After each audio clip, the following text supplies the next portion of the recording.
किराए की बात आपने कहा तो ऐसा नहीं है कि लगातार बढ़ रहा है, मामूली जैसे कि आप 25 पैसा 20 पैसा करके बढ़ा है। यही वाला वर्ष है जब मतलब 250 किलोमीटर 200 किलोमीटर तो उसका भाड़ा में कम किया गया है उसको, ये भी बात आप लोग बताइए। देखिए, परिवहन मंत्री हैं और आप जानते हैं कि माननीय मुख्यमंत्री जी का जो जल जीवन हरियाली है उसको प्रदूषण को कम करने के लिए प्राकृतिक, आज जान रहे हैं ये प्रदूषण का मामला देखिए दिल्ली में भी प्रदूषण इतना ज़्यादा हो गया कि स्कूल कॉलेज भी बंद करना पड़ रहा है। तो उसके तहत माननीय मुख्यमंत्री जी को पहले से ही आभास हो जाता है और उनका बहुत चिंतन बहुत गहरा रहता है कैसे हमारे बिहार का विकास हो। इसी के तहत उन्होंने जल जीवन हरियाली की प्राकृतिक भी हमारा कैसे सुरक्षित रहे, जल रहेगा तभी आपका हरियाली रहेगा, जल और हरियाली रहेगा तभी आपका जीवन सफल हो सकता है। इसी के तहत वो जो काम होता है उसके तहत ही परिवहन विभाग भी उस बात को ध्यान में रख करके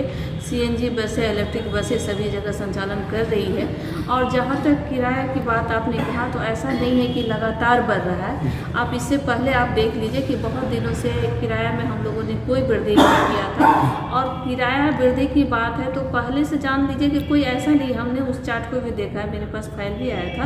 तो जहाँ पहले 1 रुपया 50 पैसा था उसको मिनिमम 25 पैसा करके, कोई ऐसा नहीं कि 2 रुपया 4 रुपया दुगुना तिगुना कर दिया, ऐसा बात नहीं, मामूली जैसे कि आप 25 पैसा 20 पैसा करके बढ़ा है, आप उसका लिस्ट देख सकते हैं। और जो दूरी वाला वर्ष है जब मतलब 250 किलोमीटर 200 किलोमीटर तो उसका भाड़ा में कम किया गया है उसको, ये भी बात आप लोग बताइए लोगों को कि इसको, इस भाड़ा को भी हम लोगों ने चाहते तो उसको भी बढ़ा, लेकिन उसमें कम हम लोग किए हैं उस रेट को।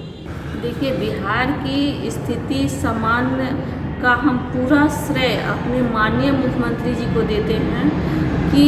उनका जो सोच और समझ, विजन, चेतन मन, जो उसके वजह से आज मतलब आने वाले दिनों में प्रदूषण बिहार में नहीं बढ़े, इसके चलते उन्होंने जल जीवन हरियाली के तहत आज पूरे बिहार में करोड़ों करोड़ की संख्या में वृक्षारोपण किया गया है। और आप जान लीजिए कि वृक्ष जो है हम लोग के लिए एक बच्चा जैसा है, आप उसको स्नेह से सभी तरह का वृक्ष लगाया जा रहा है। उसमें ऐसा नहीं कि फलदारी हो, 100 प्लांट भी है और जो भी आपका अच्छे अच्छे प्लांट लगाए गए हैं ताकि दोनों चीज़ हो, आधा में फलदार हो आधा ये 100 प्लांट हो, तो सब तरह का प्लांट मिला जुला के लगाया जाता है ताकि प्राकृतिक में सभी का योगदान उतना ही है। आप छोटा पेड़ पौधा हो या बड़ा पौधा हो, जैसे प्राकृतिक और समाज के निर्माण में सब लोगों का योगदान होता है, वैसे ही वृक्ष में भी सभी पौधों का योगदान है कि प्रकृति के निर्माण में वो काम का प्रदूषण को कम करने में मदद करता है। तो ये तो प्रदूषण कम करने के लिए बिहार में कम होगा ही। आप सोचिए, इस जो हमारे माननीय मुख्यमंत्री जी ने ये योजना दिया है उसके तहत आप देखते हैं पूरे दूसरे कंट्री में भी इसकी प्रशंसा होती है कि तो प्रदूषण तो हम लोग का ऐसे भी, आप पटना का प्रदूषण तो आइए तो आप ही लोग बताइएगा बेहतर कि प्रदूषण पहले से बहुत कम हुआ है। अब जो जिस कारण से प्रदूषण होता था उस बात को भी परिवहन विभाग भी इस बात को ध्यान में रख के CNG बस से इलेक्ट्रिक बसों का संचालन शुरू किया गया। आने वाले दिनों में देखिए, पहले पटना ही में चला शुरू में, उसके बाद हम लोगों ने मुजफ्फरपुर, गया, भागलपुर तक दूर तक भी बढ़ाया है। तो अब CNG